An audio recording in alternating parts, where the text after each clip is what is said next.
This week we're moving into tragedy, into an entirely new genre in which myths are conveyed in antiquity. Up till now, we've seen epic poetry on the one hand, and then we saw some examples of the Homeric hymns. All of the things that we've looked at up till now are long narrative poems, some of them very extended with Homer and Hesiod, and all of them use this dactylic hexameter form, where we had a specialized epic diction that was put to use to tell tales of the past and of the gods in a certain kind of framework. We're going to move to something completely different now when we get into tragedy. We're talking about another way of presenting mythic material that has its own constraints and its own possibilities, which are very different than what happens in epic poetry, than what epic poems are capable of doing. Tragic poets are dealing with much shorter time frames. What's happening up on stage usually represents exactly the amount of time that you and I sit viewing what happens up on stage.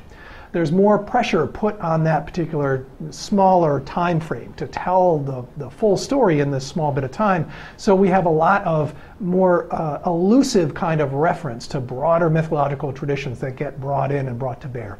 Typically we're focusing on this very small window of time, and it's chosen as a crux moment. Something pivotal is happening in a larger mythic strand. We concentrate on this crux moment, and what happens before and after unfolds as background and forward looking around this very tight focus that we have in the story. Tragic time is usually now. What's happening on stage is happening supposedly in the now time, and you and I are brought back to some earlier time that is meant to be unfolding right in front of our very eyes. The people that we see up on stage are actual real people that are inhabiting characters and acting like other people. I suppose goes without saying, but casting our mind back across how we've seen myth being treated in the course up till now, we haven't seen that. We've seen an epic poet who stands up and recites and tells you all the things in the third person that some other group of people did. Now we'll have people stand up and in the first person represent themselves as if they are Agamemnon, or as if they're Clytemnestra, or all the other characters we've been reading about. There's a sense of just absolute make-believe that's happening here. This is, again, different than what we see in epic. People are standing up pretending to be other people. When my young son walks around, and back in the early days he used to play make-believe, and you kind of wonder, well, that's a sort of interesting and slightly childish thing, to pretend like you're someone else, but this is exactly what's happening in this genre. And the strangeness of people walking around pretending to be other people, I think is by now completely lost on us. We're used to this genre, but at the time the Greeks were really inventing the whole genre of tragedy, it was surely something that was striking and noteworthy. Bringing to bear, actually bringing to life these ancient characters and the figures up on stage was something that would have had a bit of a magical resonance to it. The actors are all going to be male. They portray characters that are male or female, and they wear masks of different kinds. So we don't actually get to see their facial expressions. Instead, there's a kind of stylized sense that's brought into the make-believe that just they, in their own persona, are being covered up by an exterior mask, which is typically very rudimentary. It doesn't have a lot of elaborate kinds of decorative items on it. It's just a way of hiding the normal person's face and putting a tragic mask on the outside of it. Tragedies start in the 6th century BCE. They start to come to be in ancient Athens. They come to a full fruition in the 5th century BCE. This is where the most important of our tragedians show up. And we have a major threesome that survives from antiquity of Aeschylus, Sophocles, and Euripides. We'll be looking at examples of each of these figures' plays. They were, shortly after they had appeared themselves historically on the scene, embraced very widely as the obviously greatest of all these tragic poets from antiquity. They also happen to survive to us, and some in a little bit more detail than others. Some of them we have more plays from than others. But these are the three greats, recognized in their own time as such: Aeschylus, Sophocles, and Euripides. The context for tragedy is quite a bit different than what we've seen with our versions of epic poetry. Remember when we talked about Homer or Hesiod being sung, we talked about a context of aristocrats having a dinner party and maybe wanting to have some entertainment after the dinner party. When we talked about the Homeric hymns, we talked about festival contexts and these hymns being sung in honor of gods at festivals that were were given in the god's honor. For tragedy, very different. We have people that come to an outdoor theater, a space analogous to the one we see here, a Roman version of one of these that we see in a beautiful form, preserved in Sicily, come to an outdoor space and sit around in a large, usually likely to be much more primitive than what we see here. These big stone versions of these theaters are more of them are Roman examples.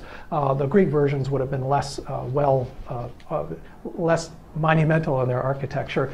Seating would have been more rudimentary, maybe wooden benches, maybe just a grassy hill, and then the large stone buildings that we see around the theaters would not have been there in Greek times. So we have a context in which you go to this outside space, you come, and in doing so, what you understand yourself as engaging in something that's happening in honor of Dionysus.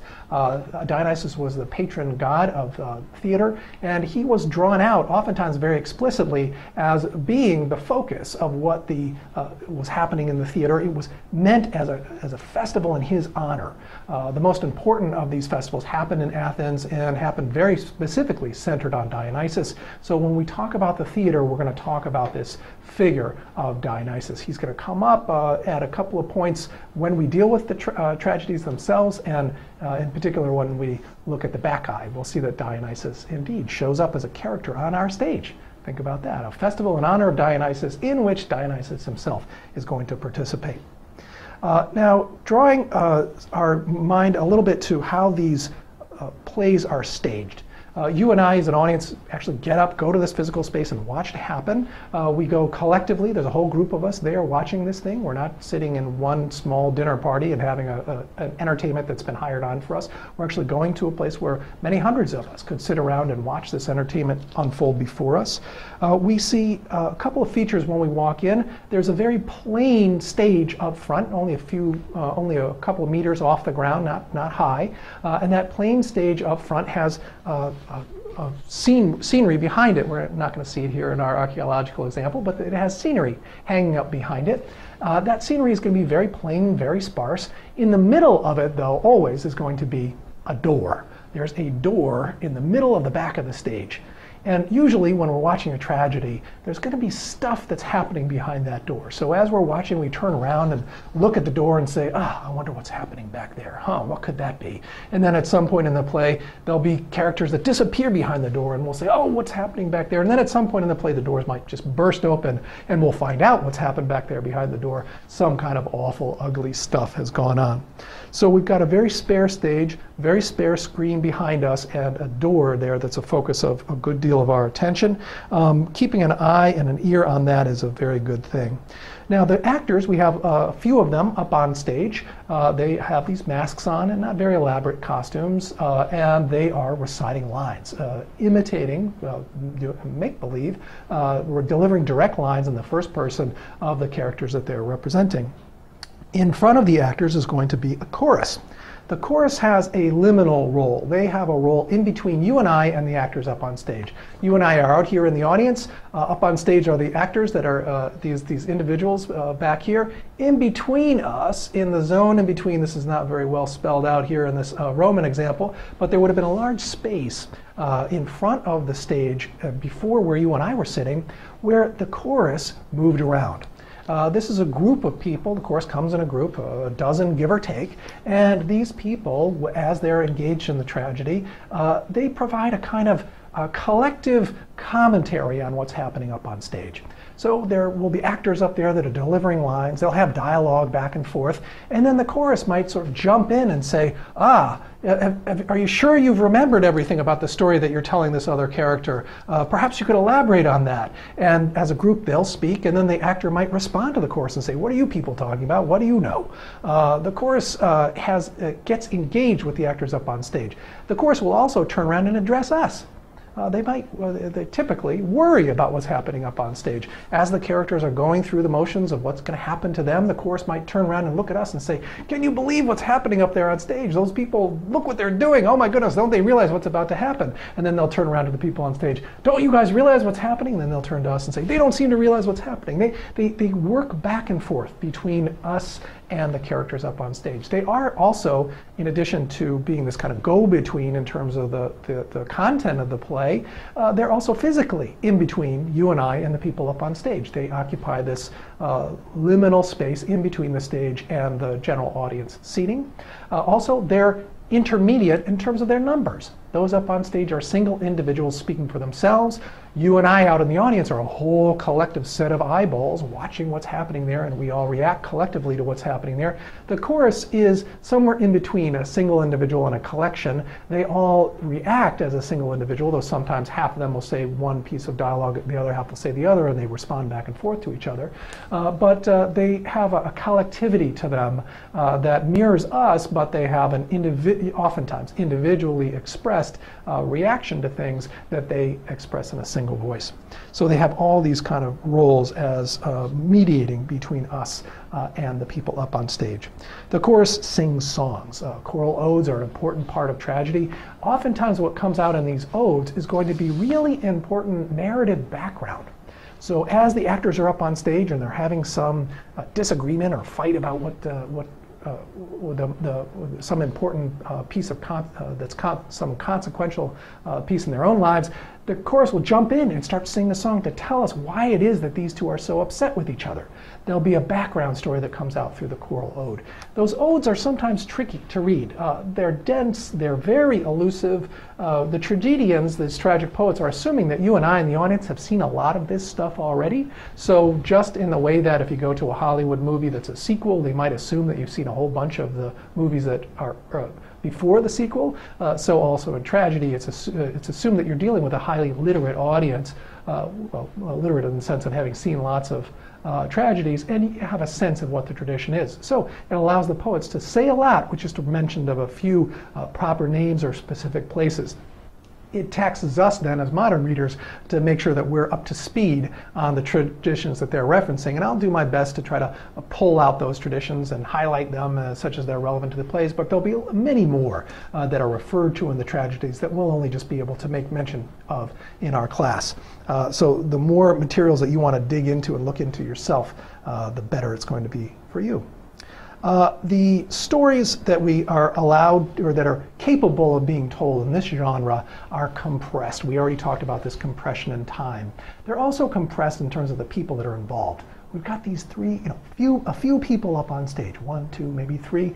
There's something really intense that's happening to them. It's as if we're in a kind of pressure cooker or a vice. The atmosphere in a tragedy is dense. It's almost too much. It's as if things are just kind of packed on top of one another. This compressed space produces an environment that seems kind of claustrophobic. If only we could find a way out. We're never going to be able to find a way out in tragedy.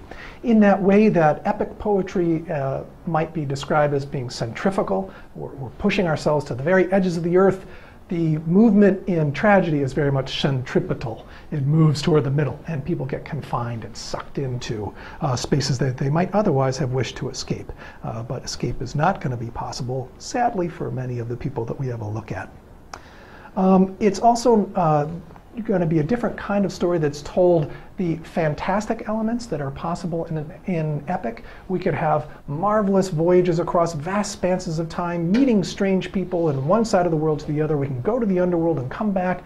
A lot of these adventure sides of the story are not going to be possible to do in tragedy. It's very difficult to represent these up on stage. And the Greeks mostly don't do that. Instead, what we have is dialogue. We have one person speaking and another person answering. And that back and forth of human to human interconnection, first person singular to first person singular, it's this connection that the tragedians work and rework and dive into. When we enter this world, it'll be a world that is characterized by intimacy. Sometimes intimacy is wonderfully supportive and nurturing. Sometimes intimacy can be nasty and mean. We're going to see all these dimensions very much worked out in the deep and cauldron-like psychology that we'll see exhibited in many of the plays we're about to read.